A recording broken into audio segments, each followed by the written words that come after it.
Hi everyone, my name is Jenny and today we are going to look at tennis pro and winner of 20 Grand Slams, Roger Federer's watch collection. Since he announced that he's going to retire from professionally playing tennis, people have been looking back at this career. That was amazing. And pretty much in every photo, interview or press outing, you can see Roger sporting some kind of watch. So that's why today we're going to take a closer look at this man's wrist and check out what he's been wearing over the past decades. And let me tell you, there are some pretty rare and cool watches in this. Oh, and just a side note, he's an official Rolex ambassador. So yeah, you have been warned.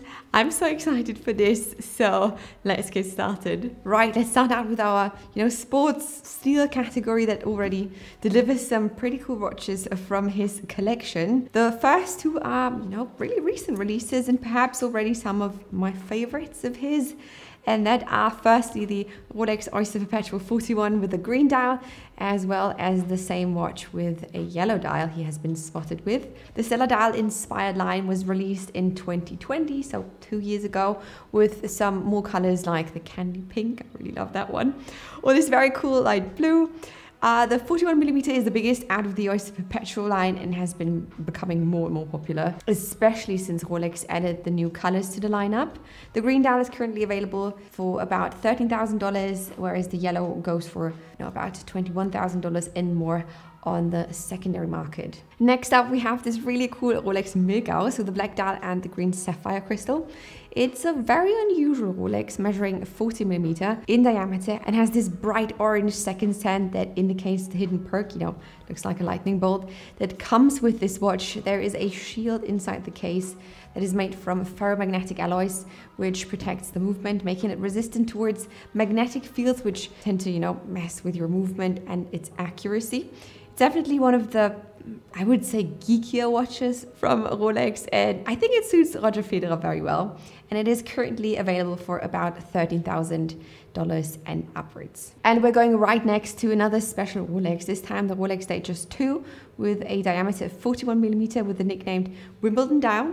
Very fitting for him. To me, it's the most special looking Datejust personally out there, and he wore it when he won his 8th, I believe, Wimbledon trophy. It is currently going on the market for, around about $14,000 if you want to get one. He also wears another very interesting looking Datejust 2 with the reference number 116334 with a clean silver dial and these baby blue Arabic numerals. It's definitely one of the, I would say, most easily legible Datejusts.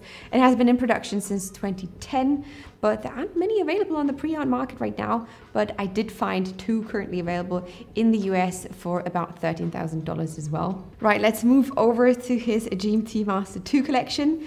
In 2017, he was first spotted wearing a GMT Master 2 116-710 BLNR, nicknamed the Batman, because of the blue and black bezel when he won the Australian Open after, I think it was a 5-set battle with Rafael Nadal. He's also been seen wearing the very controversial GMT Master 2, which is actually a left-handed GMT Master 2 since the crown has been moved to the other side. So if you are a left-handed person, that's what you could go for. And it was just released this year, so yeah, another very recent release. GMT watches are super popular not only with pilots, as you can set them to 2 different time zones at the same time, and yeah, what can I say, they just look great too. And we're going to continue with the aeronautical theme because our boy Roger has also been spotted wearing a couple of Sky Dwellers, more specifically the reference number 326934, which is a steel white gold mix with a blue dial and stick hour markers, very classic, as well as his now discontinued, really beautiful rose gold Sky Dweller with a chocolate brown dial on a dark brown crocodile leather strap with the reference number 326935. They are the most complicated watches made by Rolex, technically speaking, so far, with a GMT complication, so, the dual time zone and an annual calendar built inside. The steel one goes for, about $28,000, and the rose gold, which is really difficult to find, trades for, about $55,000 to $65,000 on the grey market. And before we continue with some more Rolex watch collection madness, I want to take a second to thank the sponsor of today's video, Chronex. Chronex is not only one of the biggest pre-owned watch dealers with hundreds of different watches and offers online, but they also gave me a special promo code for my viewers. So when you buy a watch at chronex.com, you should use my code Jenni, that's Jenny with an I, to get a sweet discount on your next purchase. I myself bought my Yachtmaster 37, you know, the White Walker as I like to call it, from Chronex, and I'm super happy with it. They have in-house watchmakers who check every watch that is coming in and, you know, going out to you, so you do not have to worry about authenticity and if everything's all right. They ship out watches to almost every location in the world, and you can also choose a pickup lounge next to you. So make sure to use my code Jenni on your next purchase from Chronex to save money on your next watch purchase. And now that we've got that covered, let's get back to Herr Federer's watch collection. One that rivals the Sky Dweller in terms of complication is Roger Federer's next watch, and that is a Yachtmaster 2, arguably one of the least popular Rolex watches, I believe, and I would say. I don't know, it's just a weird looking watch, okay? He has the white gold version, reference number 116689, with a silver bezel and blue and red color accents on the dial. The bezel is basically just a countdown timer. You can set meant for the skipper, hence the name Yachtmaster.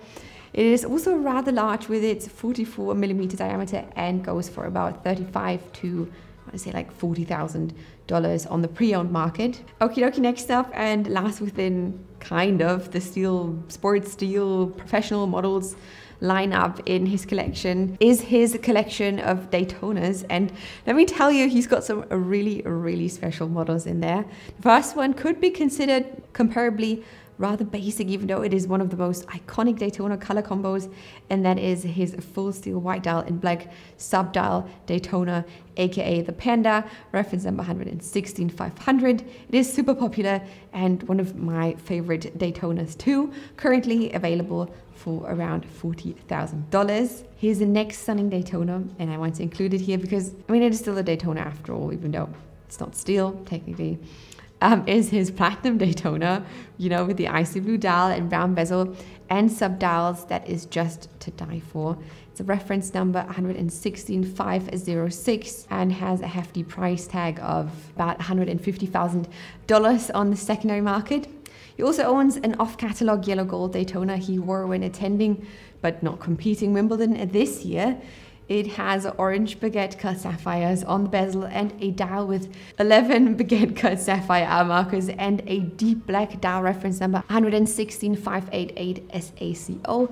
That looks incredibly, though not really something I would or ever could wear, since we're looking at about $500,000 in terms of price. His two other really great Daytonas are both vintage with a 4-digit reference, so it's an old one, number 6263 out of the 60s, 70s, I believe. He has a vintage big red Daytona with a black and a white dial with an acrylic bezel and the, big red Daytona lettering above the 6 o'clock sub dial, hence the nickname. And I think it was the white dial version that his wife Mirka got for his 30th birthday as a gift. And it also has been manufactured in 1981, so this specific watch to fit his birth year. And it has a modified Vajou caliber 727 inside it. The black dial goes for about $120,000, I think. Okay, let's move over to his full-on precious metal pieces that are, not mixed and that are his day dates. Of course, we're going to start with them. And he really seems to love them since he has quite a few. So let me show you 3 really cool examples. The first one is this very classy but unusually colored, I would say, rose gold day date with an olive dial, reference number 228235. The day date is a very classic Rolex watch. It has been dubbed the President's watch by many, and this one goes for about $60,000 to $70,000. He also owns another rose gold day date, same reference number but with a brown dial and baguette cut diamond hour markers that is even fancier than the one before, going for about the same price. And lastly, the one which I find the most interesting is his discontinued platinum day date with these black Arabic numerals and this very cool looking concentric outer dial, reference number 218206, I believe, which is factory made as far as I can tell. And there was only one watch available currently that I could find online with not the exact price on it. So, you know, you have to ask for the price. So, you know, it's going to be crazy expensive. And yeah, this covers most of Roger Federer's watches, though I'm sure that he basically owns the entire Rolex catalog, since, I mean, he is a brand ambassador and can basically just pick and choose whatever he wants, I believe. But I also want to present you 3 bonus watches today from his wife, Mirka Federer, because honestly, she wears some pretty cool, though maybe controversial Rolex watches when it comes to personal taste. So let's start with her first, which is a super rare Day-Date 40 in full platinum with a full diamond set dial, baguette hour markers with green emeralds at 6 and 9 o'clock, and a bezel made entirely from green baguette cut emeralds too. I mean, of course. I've never seen this configuration before. It is such an over-the-top piece of jewelry, I would say. I just love it. Couldn't find any price on it though, but I guess we're looking about like 200,000, 300,000 for this one. Her next watch is an extremely beautiful Yachtmaster Everose 40 on a rubber strap, so you know it's very comfy too, with 32 sapphires. It has 8 samarites and 1 diamond. You know, it's a little triangle right on top of the bezel. On it in all sorts of colors, which has been nicknamed the Haribo, I believe. I think it's this one. That just looks like so much fun. Going to set you back at about $150,000, I believe. And last but not least, my dream and absolute favorite. She's got a rainbow Daytona with the black dial and the diamond hour markers. Though I would personally go for the rose gold version of this, I'm still deeply in love with her configuration too. And yeah, I think she totally rocks it. It looks so good on her. It is rather rare since it takes quite some time for Rolex to source the right stones, you know, to create the perfect rainbow on the bezel. So you would have to pay about $500,000 for it. And that is it for today. A tennis icon has now retired and he takes with him an incredible Rolex collection. I am curious to see which watches he's going to continue to wear, you know, in the near future, since I don't think his Rolex ambassador deal is going to, you know, go on just like forever when he's no longer actively playing. So yeah, maybe I'll have to make an update for this video sometime in the near future if he decides to change his taste and wear different watches. If I had to pick my favorite 3 watches from his and Mirka's collection, I'd definitely go for Mirka's Rainbow Daytona, duh. Roger's Platinum discontinued black dial Day-Date with the Arabic numerals, and perhaps his big red Daytona, but the black dial. Yeah, I think I'd be happy with that. Anyways, let me know which your favorite watch was from this lineup and which you would pick and why over the others, and give this video a thumbs up if you've enjoyed this. I'm a nosy person myself, so I always love, you know, checking out other people's watch collections, and I hope you liked it too. If you want to see more videos like this, I recommend subscribing to my channel. So I will see you in my next video. Bye!